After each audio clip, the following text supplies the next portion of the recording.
Hey there and welcome.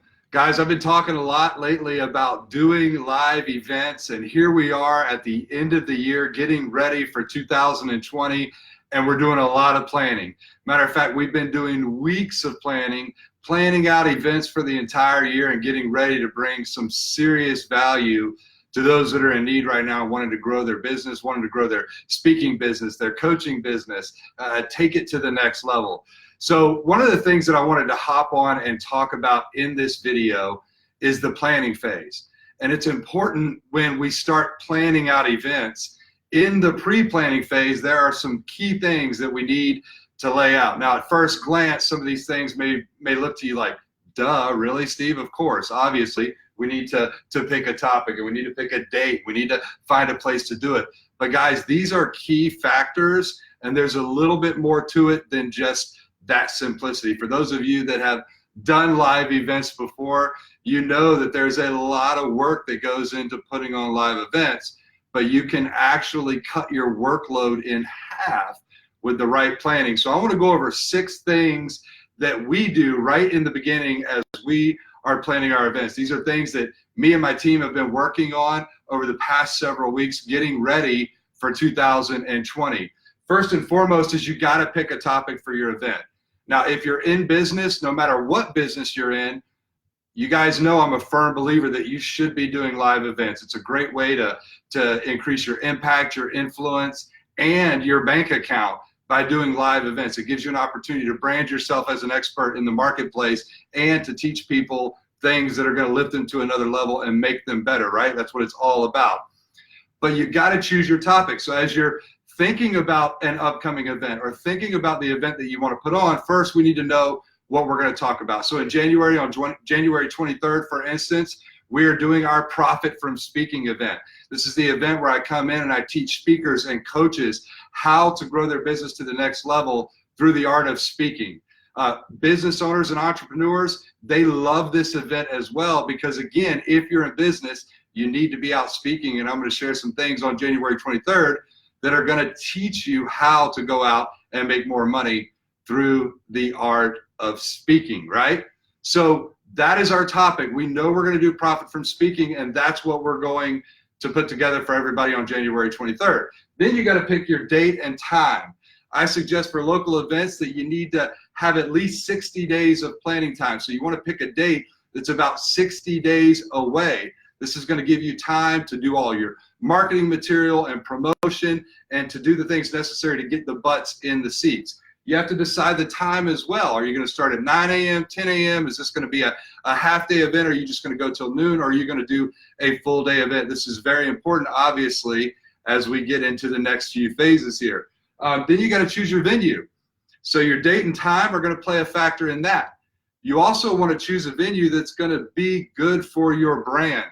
Guys, doing events in the back room of a restaurant that's run down is not going to do a lot to help you build your brand. It's not going to do a lot to help you build your image. Remember, social proof is one of the key things that are going to help you to build your brand, and getting pictures and videos of you in the back room of a restaurant is not going to do a whole lot for building your brand and your level of professionalism. So choosing a venue is key. You also don't want to choose a venue that's too large, because if you have 30 people in a room that sits 200, then your presentation is not going to be as powerful as it could be. What I'm saying is if you have a goal for 100 people to be at your event, then pick a room that will fit 100. Don't pick a room that will fit 500. Okay? If you're going to do 30 people or 40 people, if that's your goal for your event, then pick a room that's still going to be nice. Again, not a back room of a restaurant, but that's going to fit 30, 40 people. It's not going to be set up for 200, because if you have that empty space, it's really going to hurt the atmosphere and the way people are interacting with each other. So choosing your venue is key. So we know what we're going to talk about. We know the date and time. Now we found a venue that we have secured that we know is going to aesthetically be everything that we're looking for. Then I have to decide, is it just going to be me speaking, or are we going to bring in other speakers? If we're going to bring in other speakers, we need to call those speakers, contact them, discuss what their topics are going to be, if they're going to be part of the event, and how all of that is going to work and flow. There are going to be some contracts and things that need to be signed. And there's a lot of little details that we want to work out with those speakers, lock those speakers in. Again, these details are important as we move forward. Are we going to charge for this event? What is the cost of that event going to be? Are we going to charge for it, or is it going to be a free event? Y'all know every once in a while I will do a free event, but most of our events cost money. Matter of fact, Profit from Speaking in January, that's going to be a free event. So we already know that based on all the planning that we've done and built up for that, which leads us to number 6 right here, marketing material.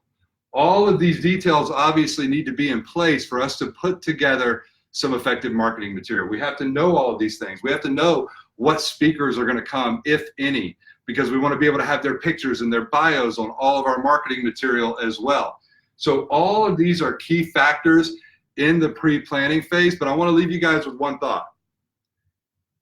At some point, you have to do it. At some point, you have to make a move. At some point, you have to take that idea, that event that you've been wanting to do out of your head. You've got to start to plan it. You got to start building marketing material. Let's lock in a date. Let's go make it happen. Stop thinking about it and go make it happen. Guys, I've got something I want to share with you guys today. It's something that I've been in discussion with my team on. We have a checklist that we use for every single event. It's our event checklist. And this checklist has been crucial in the planning of our events. We start out at the beginning of the event with this checklist, and we take this checklist all the way through the event and all the way through the follow-up process after the event has taken place. This checklist has kept us on track. It's helped us dot the I's and cross the T's. It's helped us remember everything from Sharpies and whiteboards that have to be present at our events. This checklist that I am going to share with you guys is crucial, I believe, in planning a successful event. And I want to give that to you guys for free. If you want to download that checklist for free, start going and through the information, start planning out your event, then go to shichecklist.com right now and download that free checklist. I'm telling you, this checklist is amazing, and it's going to help you big time when it comes to planning your next event. So in the planning phase, what are we going to talk about? What are we going to teach to the attendees? Very important. What is the date and time that we're going to do this event? You got to pay attention to holidays and all that kind of stuff as well. Where is the venue? Is it going to be aesthetically right for our brand and building our brand? Is it going to be the right size for the goals that we have as far as attendance goes? Am I going to bring in any other speakers? Are we going to charge, or is it going to be a free event? And then we start putting all of our marketing material together, because these are the key things that we need to have first in order to create this marketing material.